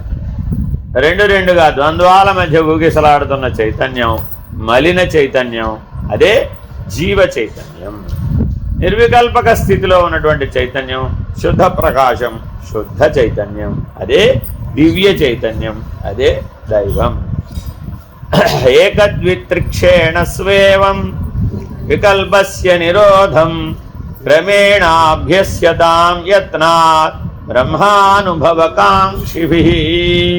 మీరేదో ముక్తి మోక్షం అని పలవరిస్తున్నారు కదా, ఈ జన్మలోనే అయిపోవాలండి, ఈ జన్మలోనే అయిపోవాలండి అనే వారందరూ కూడా ఏం చేయాలట? ఈ బ్రహ్మాభ్యాసమును కొనసాగించాలట. ఏమిటయ్యా బ్రహ్మాభ్యాసం అంటే? ఈ నిర్వికల్పక చైతన్య ప్రకాశంలో లయమైపోవాలి. నీ సకల ఇంద్రియాలను, సకల విషయాలను, సకల సంకల్ప వికల్పాలను, పంచకోశాలను కూడా ఈ నిర్వికల్పక శుద్ధ చైతన్యంలో లయమైపోయే అభ్యాసమే బ్రహ్మాభ్యాసము. బ్రహ్మానుభూతి పొందగోరువారు ఈ రీతిగా 1, 2 లేదా 3 క్షణములు బుద్ధి వృత్తి వికల్పములను క్రమముగా నిరోధించే ప్రయత్నం చేయగలను. 1, 2, 3 క్షణములు అన్నాడు ఏమిటండి? అంటే ఎంతసేపు చేయాలని? ఒక క్షణంలో మెలకువ అయిపోయింది, 2వ క్షణంలో కళ అయిపోయింది, 3వ క్షణంలో నిద్ర అయిపోయింది. ఇప్పుడు మనం గడపాలంటే రోజంతా ఎంత టైం పడుతుంది? ఎప్పటికీ అవదేవండి బాబు. పొద్దున్న లేచిన దగ్గర నుంచి సాయంత్రం అవ్వాలంటే ఎంత ఎన్ని పనులు చేయాలో, కాలక్షేమం అవ్వాలంటే అంత సులభంగా అవ్వదండి. ఇంకా సాయంత్రం అవ్వలేదు, సాయంత్రం అయితే పొద్దుగొంగలేదు, పొద్దుగొంగితే మళ్ళీ తెల్లారలేదు. వృద్ధాప్యంలో వచ్చే అతిపెద్ద సమస్య ఏమిటంటే ఎప్పటికీ తెల్లారదు. ఎందుకని? అర్ధరాత్రి మెలకు వచ్చేస్తుంది. వృద్ధాప్యంలో అర్ధరాత్రి 2ంటికి మెలకు వస్తుంది. మన వాళ్ళు చాలామంది ఉన్నారు 2ంటికి లేచేవాడు, 3ంటికి లేచేవాడు. అది ఎప్పటికీ తెల్లారదే, ఎదురు చూస్తూ ఉంటాడు. ఎందుకు? తెల్లారితే కాఫీ తాగేది అంతే. ఇంకా తెల్లారలేదు పాలు రాలేదు, తెల్లారలేదు పాలు రాలేదు, పాలు వస్తే కాఫీ తాగదు అనుకుంటూ ఆ 4 గంటలు 6 గంటలు దాని గురించే ఆలోచిస్తున్నాడు. విసుగొచ్చేది, రోజు అదే ఉద్యోగం, నాకు అర్థం అవునా కదా. అందుకని జీవితం అంటే నిస్పృహ, నిరాశ, నైరాశ్యంతో వృద్ధాప్యం గడుస్తూ ఉంటుంది. తల నెరిసిన వారందరూ ముసలితనం అనే ముసళ్ళ పండుగని ఎదిరించడానికి సిద్ధపడాలి. జన్మ జరా వ్యాధిగ్రస్తమైనటువంటి ఈ శరీరాన్ని మోసుకుంటూ తిరగాలి, బరువైపోతుంది అప్పుడు. కానీ దానికోసం పుట్టేవిటి, దానికోసం కాదు కదా. కాబట్టి ఒక క్షణంలో మెలకు అయిపోవాలట, ఒక క్షణంలో కళ అయిపోవాలట, ఒక క్షణంలో నిద్ర అయిపోవాలి. ఎవడికి సాధ్యం? నిర్వికల్పక సమాధి నిష్టలో ఉన్నాడు. ఎప్పుడు తెల్లారిందో, ఎప్పుడు అసలు పొద్దు గుంకిందో తెలియనే తెలియదు వాడు, ఆ స్పృహే లేదు వాడు. ఎందుకని? సదా ప్రకాశ స్వరూపుడుగా, సదా ఆత్మస్వరూపుడుగా, సదా చైతన్య స్వరూపుడుగా నిలిచిపోయి ఉన్నాడు. కాబట్టి ఏ రకమైనటువంటి స్పృహ పొందడానికి బహిర్ముఖం లేనే లేదు అసలు. అసలు రెండవదే తోచడం లేదు. పగలు రాత్రి అనే భేదం లేకుండా శుద్ధ చైతన్యానుభవంలో ఎవడైతే లయించాడో వాడే బ్రహ్మానుభూతిని పొందగలుగుతాడు. సవికల్పక జీవోయం బ్రహ్మ తన్నిర్వికల్పకం అహం బ్రహ్మేతి వాక్యేన సోయమర్థోభిధీయతే. Very very important. జీవుడు సవికల్పకుడు, ఆ బ్రహ్మము నిర్వికల్పకము.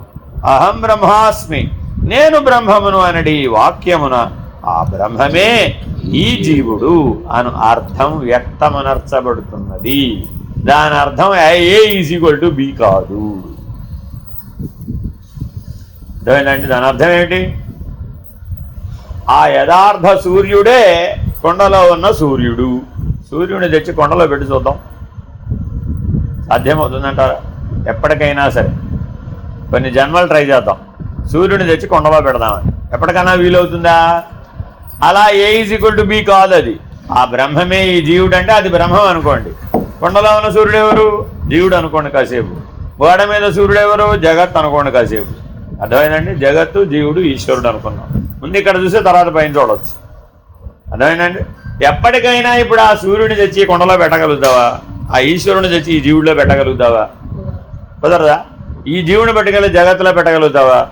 కొండలో ఉన్న సూర్యుడిని పట్టుకెళ్ళి గోడ మీద పెట్టగలుగుతావా? కాబట్టి యథాతథముగా A=B కాదు. జీవో బ్రహ్మైవ నాపరః అంటే ఎలా కుదురుతుంది అని నీ విజ్ఞానమయ కోశం ప్రశ్నిస్తుంది. ఆ విజ్ఞానమయం కోశ ప్రశ్నయే ద్వైతం, వేరే ఇంకేం లేదు. ఏంటయ్యా నాకు అర్థం కదా అద్వైతం, అంతా శుద్ధబద్ధం. ఆ బ్రహ్మం ఎప్పటికీ జీవుడు కాదు, ఈ జీవుడు ఎప్పటికీ ఆ బ్రహ్మము కాదు, ఈ జీవాత్మ ఎప్పటికీ ఆ పరమాత్మ కాదు, ఆ పరమాత్మ ఎప్పటికీ ఈ జీవాత్మ కాదు. No, we don't accept. ఎందుకని? వాళ్ళు సవికల్పకానికే ప్రాధాన్యత ఇచ్చారు, నిర్వికల్పానికి ప్రాధాన్యత ఇవ్వలేదు. ఎప్పుడైతే నిర్వికల్ప స్థితి లేదో అప్పుడు నువ్వు దాన్ని గ్రహించలేవు. అర్థమైందండి? ఎవరైతే 20 నుంచి 40 వరకు బాగా కష్టపడతారో వాళ్ళకి 40 నుంచి 60 వరకు జీవితం బాగుంటుంది. అంటే ఈ 20 ఏళ్ల కష్టం తర్వాత 20 ఏళ్లలో సుఖంగా మారుతుంది. 40 నుంచి 60 వరకు ఎవరైతే బాగా కష్టపడతారో ఆ 60 నుంచి 80 వరకు ఆ 20 ఏళ్ల సుఖం పనిచేస్తుంది. ఎందుకని? అప్పుడు ఇంద్రియాలు సశక్తవంతంగా పనిచేస్తాయి కదా. ఆ పని చేసిన తీరు వలన ఆ చైతన్య ప్రభావం మరలా ఒక 20 ఏళ్ళు నిన్ను యాక్టివ్గా ఉంచుతుంది. లేకపోతే ప్యాసివ్ అయిపోతాడు. కొంతమంది చూడండి, మరి 60 ఏళ్ళకే ముడుచుకుపోతాడు. కొంతమంది 80 ఏళ్ళు వచ్చినా కూడా చాలా యాక్టివ్. ఇక్కడ మన దగ్గరే ఉంటారు కొంతమంది.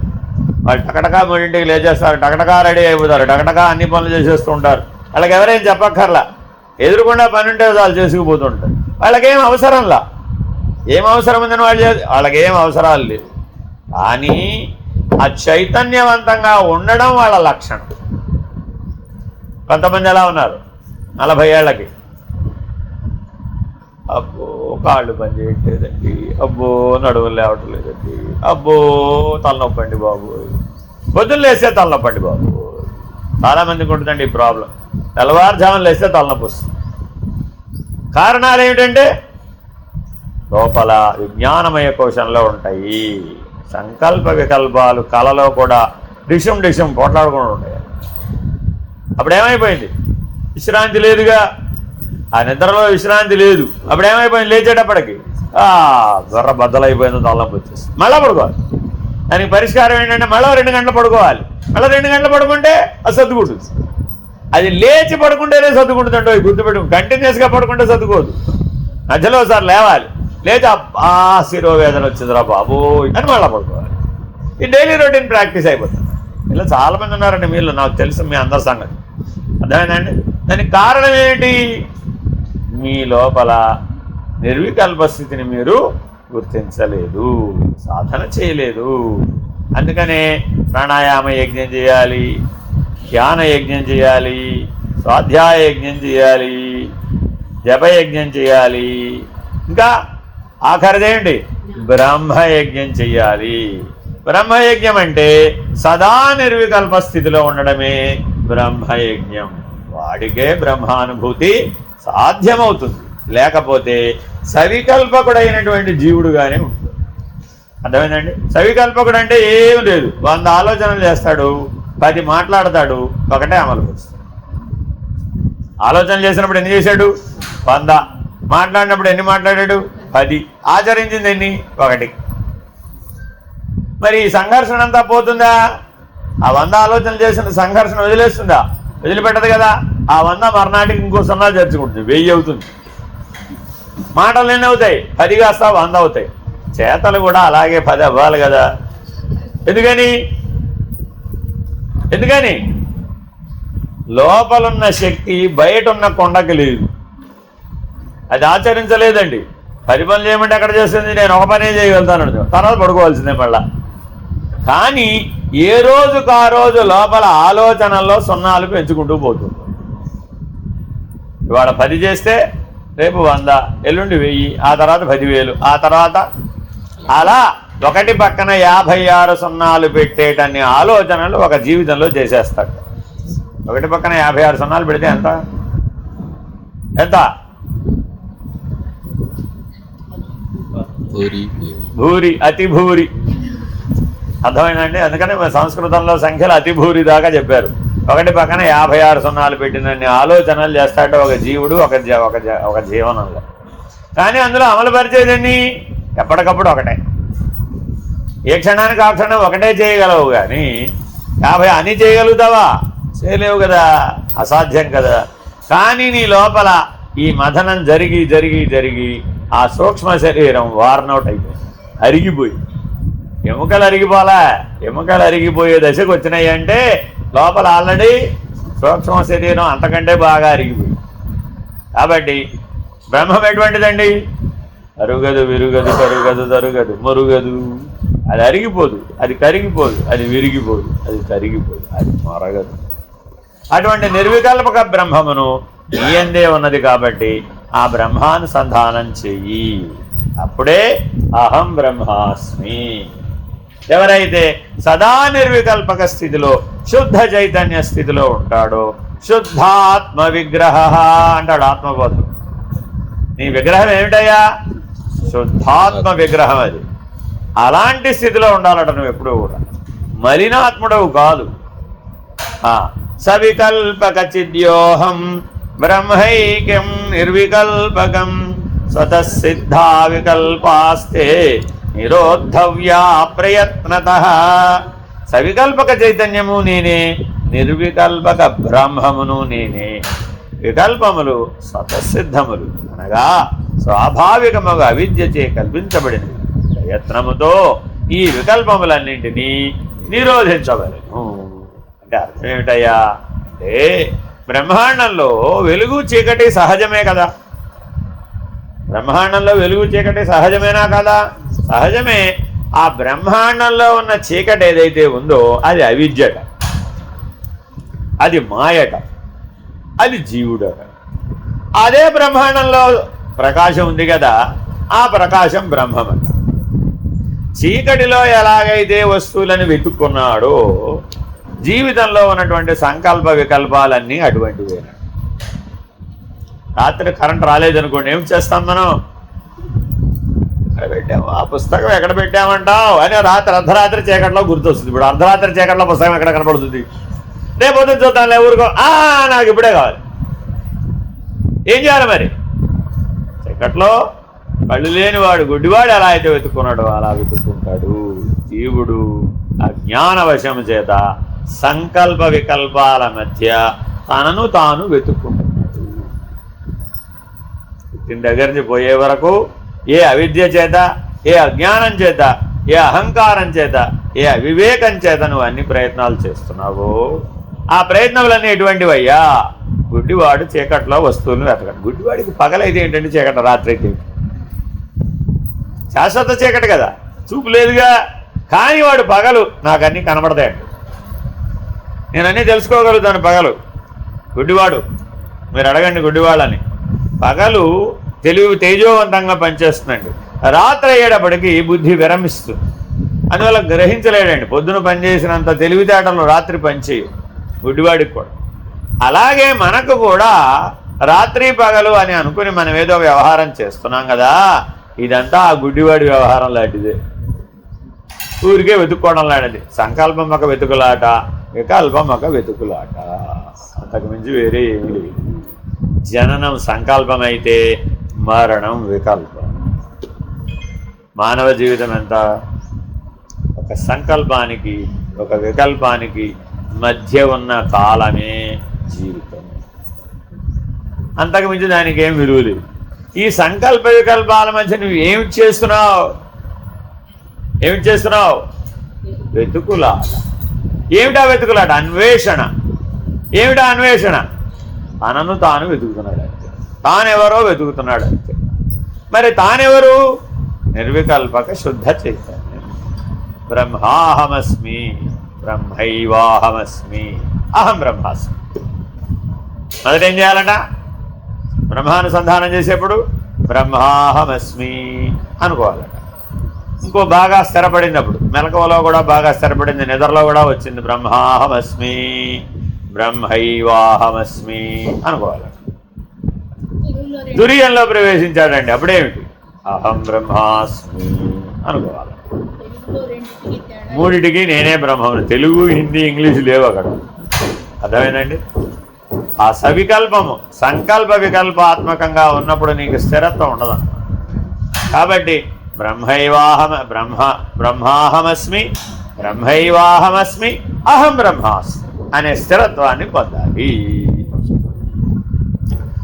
శక్య సర్వనిరోధేన సమాధిర్యోగినాం ప్రియః తథాశక్తౌ క్షణం రుర్ధా శ్రద్ధాలుర్బ్రహ్మతాత్మనః. Very very important. సర్వ వ్యాపారములను నిరోధించి యోగులకు ప్రియమగు సమాధిని పొందవచ్చు. అందులకు సమర్థుడైన శ్రద్ధాళు ఒక్క క్షణకాలము నిరోధమునర్చి ఆత్మను బ్రహ్మమనర్పదను. మనం మీరు చూసింది అదే. సర్వ వ్యాపారములను నిరోధించి క్షణకాలంలో ఆత్మను బ్రహ్మస్థానానికి చేర్చేయవచ్చు, జీవుడిని బ్రహ్మస్థానానికి చేర్చేయవచ్చు. ఎంతసేపట్లో చేయవచ్చండి? నిరోధిస్తే చాలంతే. సంకల్ప వికల్పాలను నిరోధించేస్తే రెప్పపాటులో బ్రహ్మమైపోవచ్చు అంతే. దానికి ఏమి 3 క్షణాలు కూడా అవసరం లేదు, అరక్షణం చాలు. నాకేం చెప్పాడు? 3 క్షణాలు చేస్తే చాలండి. మెలకు ఒక క్షణం, కల క్షణం, నిద్ర ఒక క్షణం. రోజు అంటే 3 క్షణాలట అంతే. కానీ బ్రహ్మనిష్ఠుడికి అరక్షణమే. ఏమిటది? బ్రహ్మాండము యొక్క సృష్టి, బ్రహ్మాండము యొక్క స్థితి, బ్రహ్మాండము యొక్క లయము బ్రహ్మమునందు ఆరక్షణంలో జరుగుతున్నాయి. కాలమానం మారిపోయింది. ఇప్పుడు జీవుడు కాలమానంలో మెలకువ కాల నిద్రలో చెప్పడం లేదు. సృష్టి స్థితి లయములు ఆరక్షణంలో జరుగుతున్నాయి. ఎవరికి? బ్రహ్మైవాహమస్మి అహం బ్రహ్మాస్మి అన్న స్థాయికి గనక నీ శుద్ధ చైతన్యం సవికల్పకం నుంచి నిర్వికల్ప స్థితిలో గనక స్థిరత్వం చెంది బ్రహ్మనిష్ఠుడివై జీవన్ముక్తుడివైతే సృష్టి స్థితి లయాలన్నీ కూడా అరక్షణంలో జరిగాయి. ఇప్పుడు ఏ కాలమానంలో ఉన్నాడు? బ్రహ్మాండ కాలమానంలో. అలా సర్వసాక్షిగా పరిణామం చెందేస్తాడు. ఎంత సమయంలో సాధించవచ్చట? అందుకే ఇక్కడ చెప్తున్నాడు శ్రద్ధాళు అయిన యోగి. ఇది ఎప్పటి నుంచో చెప్తున్నానండి. మీరు భోగులుగా ఉన్నంతకాలం ఇది అసాధ్యం. అలకిందులుగా తపస్సు చేసినారు. ఇంద్రియాలు, విషయాలు, విషయానందం మీలో ఏ మాత్రం పడసూపినా కూడా, ఒక చిన్న దారం పక్కకుంటే, దారపోగు పక్కకుందనుకోండి, సూదిలో ఎక్కించండి చూద్దాం, ఎక్కించలేరు.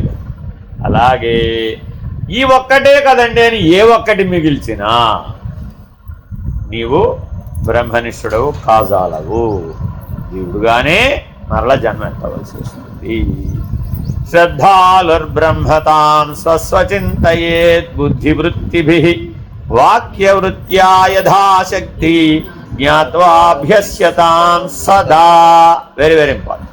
సదా శ్రద్ధాళువు బుద్ధివృత్తుల అవలంబనముననే తన బ్రహ్మత్వమును చింతింపతగు, వాక్యవృత్తిని యథాశక్తి గ్రహించి బ్రహ్మాభ్యాసమును నర్పదగు. భగవంతుడు నీకు విజ్ఞానమయ కోశాన్ని ఎందుకు ఇచ్చాడయ్యా? మిగిలిన ఏ జీవరాశికి ఇవ్వనటువంటి వరం విజ్ఞానమయ కోశం మానవుడికి ఇవ్వబడింది. దేనికోసమయ్యా అంటే చింతనం. దాని కెపాసిటీ ఏంటండి? చింతనం. అది ఏది దేని గురించి చింతిస్తే అదే అయిపోతుంది. ఆ విజ్ఞానమయ కోశంలో ఉన్న లక్షణం ఏమిటంటే దేని గురించి చింతన చేస్తే అది అదే అయిపోతుంది. ప్రత్యేకంగా ఎక్కడి నుంచో తేవక్కర్లా. దీనికి ఒక ఉదాహరణ చెప్తారు రామకృష్ణ బోధామృతంలో. ఎదురుకుండా ఒక మహిషము ఒక గేదెని పెట్టుకుని ధ్యానం చేయమన్నారు. కొంతకాలానికి ఏమైపోతుంది? వీడికి కూడా 2 కొమ్ములు మొలుస్తుంది. ఆ విజ్ఞానమయ కోశంలో శక్తి ఉంది. ఇప్పటికీ ఆ పూర్వకాలపు జీవులు ఎత్తి మీద 1 కొమ్మున్న రాక్షసుడు, 2 కొమ్ములున్న రాక్షసుడు, ఇలాంటి వాళ్ళు కనపడతారు. ఎలా వచ్చినాయి వాళ్ళకి? వాళ్ళ విజ్ఞానమయ కోశంతో తదాభ్యాసం చేశాడు.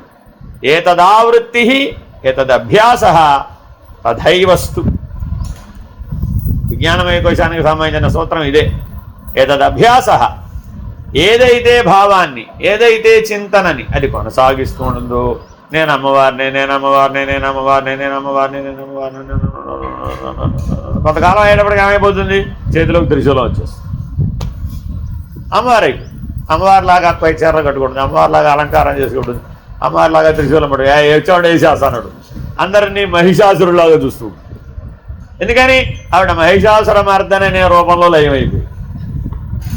కాబట్టి ఈ విజ్ఞానమయ కోశం నామంలో లయమవుతుంది, రూపంలో లయమవుతుంది, క్రియలో లయమైపోతుంది, ఫలితంలో లయమైపోతుంది, నటనలో కూడా లయమైపోతుంది. దీంతో చాలా జాగ్రత్తగా ఉండాలి.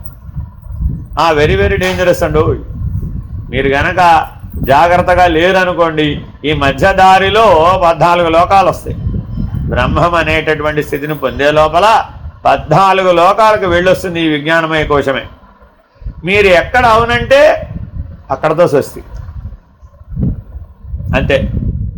అక్కడికి ఆగిపోవడమే. ఆ లోకంలోకి వెళ్ళడం, ఆ లోకంలో లోకంబులు, లోకేశులు, లోకస్తులు ఎగిన తుది అలోకంబకు పెంచీకటి వచ్చేదాకా ఆ లోకంలోనే ఉండడం. మళ్ళా ఎప్పటికో పెంచీకటిని మళ్ళా భూలోకంలో పుడతాడు. మళ్ళా అప్పుడు ఏదో బ్రహ్మాభ్యాసాన్ని చేస్తాడు. కాబట్టి చాలా జాగ్రత్తగా బ్రహ్మమునకు పరబ్రహ్మమునకు మధ్య ఉన్న పెంచీకటిని దాటగలిగే బ్రహ్మాభ్యాసమును చేయగలిగే. అంతేగాని లోకంబులు, లోకేశులు, లోకస్తులను లక్ష్యంగా పెట్టుకుని చేయరాదు. Very very important. ఈ ఎవరైతే నిరోధం, ఈ అభ్యాసం పేరేంటండి? నిరోధాభ్యాసం. ఈ విజ్ఞానమయ కోశాన్ని తన శుద్ధ చైతన్యంలో లయం చేసేటటువంటి నిరోధాభ్యాసం చేసేటటువంటి వారికి ఇన్ని రకాలైన అనుభవాలు వస్తాయి. ఆ పాములు నేనే, ఇదిగో ఈ గరుత్మంతుడు నేనే, ఆ హనుమంతుడు నేనే, ఆ రాముల వారు నేనే, ఇలా ఎన్నైనా రావచ్చు. ఆ కృష్ణుడు నేనే. భారతదేశంలో మధుర బృందావనంలో లక్షలాది మంది విధవరాండ్రు ఉంటారండి. ఏ భావంతోనో తెలుసా? కృష్ణుడే నా భర్త, అంతే. చిన్నప్పుడు ఎప్పుడో ఈయన వెళ్ళిపోతాడు. ఈ వెళ్ళిపోతే ఈవిడేం చేస్తుందంటే ఓ చంకన జోలు వేసుకుంటుంది, వేసుకుని ఓ తెల్లచార కట్టుకుంటుంది, జై పరమేశ్వరరావు తులసిమాల పట్టుకుంటుంది, జై శ్రీకృష్ణ, జై శ్రీకృష్ణ, జై శ్రీకృష్ణ అంటే వెళ్ళిపోయింది, అంతే. అక్కడ ఒక్కచోటే మీకు దాదాపు 50 లక్షల మంది విధవరాండ్రు అవైలబుల్గా ఉంది. 50 lakhs. ఎక్కడ పడితే అక్కడ కనబడతారు. భోజనం లేదు, ఆశ్రయం లేదు, ఎక్కడ పడితే అక్కడ చెట్టు కింద వాళ్లే, పుట్ట కింద వాళ్లే, ఎక్కడ ఆశ్రయం దొరికితే అక్కడ వాళ్ళు, ఎక్కడ చూసినా వాళ్ళే కనుక ఏమిటి ఒకే భావన అందరిలో కూడా. మీరు ఎవరినైనా అడగండి. జై శ్రీకృష్ణ. తప్ప ఒప్ప అన్నది ప్రశ్న కాదు, అర్థమైందండి. ఈ నిరోధాభ్యాసంలో ఈ జాగ్రత్త వహించి ఉండాలి, తప్పు లేదు అందులో, అర్థమైందండి. నువ్వు ఎలా జీవించావనేది అసలు అది అప్రస్తుతం. సవికల్పకమా వికల్పకమా సంకల్పమా ఇంకోట ఆచారమా సంప్రదాయమా మత్యమా ఇలా అదంతా గొడవ, అంతా స్థూల ధర్మాలు. కానీ ఈ బ్రహ్మాభ్యాసం అనేటటువంటి అభ్యాసం ఎవరైతే చేస్తారో వాళ్ళు చాలా చాలా జాగ్రత్తగా శ్రద్ధాళువుతో మొదలుపెట్టాడు. అందుకని వెరీ వెరీ ఇంపార్టెంట్. ఎంత శ్రద్ధ ఉండాలయ్యా? ఆత్యంతిక శ్రద్ధ. సాక్షాత్తు పరబ్రహ్మమే నేననే నిర్ణయం పొందే వరకు ఈ బ్రహ్మాభ్యాసమును విరమించరాదు. ఏమన్నా కనపడి ఏమన్నా అవని, నీ గోల్ ఇది కాదు, నీ లక్ష్యం ఇది కాదు, ఈ మధ్యలో కనబడేవి నీ లక్ష్యం కాదు, అర్థమైందండి. చాలా జాగ్రత్తగా ఉండాలి. చింతింపదగును. ఈ జ్ఞానమయ కోసం ఉన్న కెపాసిటీ ఏంటండి? చింతింపగలుగుతుంది, అర్థమైందండి. ఇలా ఎంతమందో రకరకాల ఉపాసకులుగా మిగిలిపోయేవాళ్ళు ఎంతో కొన్ని కోట్ల మంది ఉంటారు. సూక్ష్మ శరీరులుగా సాధకులుగా ఉండిపోయి ఉపాసకులుగా ఉండిపోయి కల్పాంతం వరకు కూడా అటువంటి సూక్ష్మ శరీరంలోనే మిగిలిపోయే వాళ్ళు కోట్ల మంది ఉంటారు. కాబట్టి మరల మానవ శరీరం పొందాలి అంటే ఒక కల్పం పాటు వెయిట్ చేయాలి. కొన్ని లోకాలకు వెళితే ఈ కల్పంలో తిరిగి రావడం కుదరదండి, వచ్చే కల్పంలో రావడమే. ఇప్పుడు ఏ కల్పంలో ఉన్నాం? ఏ కల్పంలో ఉన్నాం? ఇప్పుడు శ్వేతవరాహ కల్పంలో ఉన్నాం. ఈ కల్పంలో రాడు వాడిగా, ఆ తర్వాత ఎప్పుడో వస్తాడు. కొంతమంది అయితే మన్వంతరం అవతల వస్తారు, వైవస్వత మన్వంతరంలో రాడు వాడిగా, మళ్ళీ వచ్చే తర్వాత వచ్చే దాంట్లో వస్తాడు. అప్పటి వరకు ఆ సూక్ష్మ శరీరంలో ఉండవలసిందే, మరలా పురోగమనం సాధ్యపడదు. కాబట్టి ఈ నిరోధాభ్యాసము ఉత్తమమైన అభ్యాసమే, దీనికంటే ఉత్తమమైన అభ్యాసం లేనే లేదు. తచ్చింతనం తత్కథనం అన్యోన్యం తత్ప్రబోధనం ఏతదేక పర్వతంచ బ్రహ్మాభ్యాసం విదుర్బుధాః. ఆత్మ బ్రహ్మైక్యమును గురించి సర్వదా చింతించుట, పలుకుట, పరస్పరము ప్రబోధించుకొనుట అది ఏ పరమావధి అని ఎంచి తన్మయుడగుట బ్రహ్మాభ్యాసమనిన ఇది ఏ అని పండితులు. పండితులు అంటే ఎవరండి? సర్వభూతస్తమాత్మానం సర్వభూతాని చాత్మని ఈక్షతే యోగయుక్తాత్మ సర్వత్ర సమదర్శన. ఈ సమదర్శనం కలిగిన వాడే పండితుడు. సర్వ లోకాలను, సర్వ జీవులను, సర్వత్ర ఆత్మస్వరూపాన్ని మాత్రమే చూస్తాడు, బ్రహ్మస్వరూపాన్ని మాత్రమే చూస్తాడు. ఆత్మ బ్రహ్మైక్యమే జీవిత లక్ష్యం, వేరే ఇంకేం లేనే లేదు. ఏ ఇతరత్ర అనుభవానికి చోటివ్వరాదు. దేహాత్మవధి బ్రహ్మాత్మదీధాఢ్యో కృతకృత్యత యదా తదాయం మ్రియతాం ముక్తోసౌ నాత్ర సంశయః. జనులకు సహజముగా ఉండు దేహాత్మబుద్ధి వలనే బ్రహ్మాత్మబుద్ధి దృఢమైనప్పుడు కృతకృత్యుడవుతున్నాడు. అప్పుడు అతడు మృతి నొందినను ముక్తుడేయగును, దేహము లేదు. కాబట్టి మీరు ఈ లోకంలో ఎన్నెన్నో సాధిస్తున్నారా లేదా? ప్రతి ఒక్కరూ కూడా. ఏమండి, నేను తలుచుకుంటే వారంలో 2 కోట్లు ఒక దగ్గర పెట్టాను తెలుసా? అబ్బా, నేను తలుచుకుంటే అని పుట్టినప్పటి నుంచి పోయేదాకా ఎన్నో తలుచుకుంటూనే ఉన్నాం. అదేమిటట? దేహాత్మ బుద్ధి. దీనికి తలుచుకోవడం ఎందుకయ్యా? నీ తెలివిని దానికి వాడడం ఎందుకు? భగవంతుడు ఇచ్చిన తెలివిని చెల్లపెంకులకు వాడడం ఎందుకండి? ఆలోచించి చూడండి. నేను అనుకుంటే ఎంత పెద్ద హాస్పిటల్ కట్టానో తెలుసా? ఎన్ని కోట్ల మందికి సేవ చేశానో తెలుసా? భగవాన్ బాబావారు తలుచుకుంటే సూపర్ స్పెషాలిటీ హాస్పిటల్ సంవత్సరంలో కట్టారు. కానీ నేను తలుచుకుంటే అనలేదు ఆయన. ఎలా కడతారండి అంటే నేను తలుచుకుంటే అని అనలా ఆయన. ఏమన్నారో తెలుసా? నేను తలుచుకుంటే బ్రహ్మాండం వస్తుంది. ఆయన సంకల్పిస్తే ఒక బ్రహ్మాండమే ఉత్పన్నమయ్యే శక్తి ఉన్నటువంటి ఆయన ఒక హాస్పిటల్ కట్టాలంటే తెలుసుకోవాలంటారా? అంత అవసరం ఏముందండి? అంత అవసరం లేదు అని ప్రతి సంకల్పాన్ని పుట్టే దగ్గరే నిరోధించడమే బ్రహ్మాభ్యాసం. ప్రతి ఆలోచన పుట్టే దగ్గరే మనోమయ కోశం ఎక్కడ ద్యోతకమవుతుందో దాని అక్కడే నిశ్శేషంగా దేహాత్మబుద్ధిని గనక నిరసించినట్లయితే బ్రహ్మాత్మబుద్ధి చేత నీవు తప్పక స్వరూప జ్ఞానాన్ని పొందుతావు, కృతకృత్యుడు అవుతావు, అప్పుడే ముక్తుడు అవుతావు.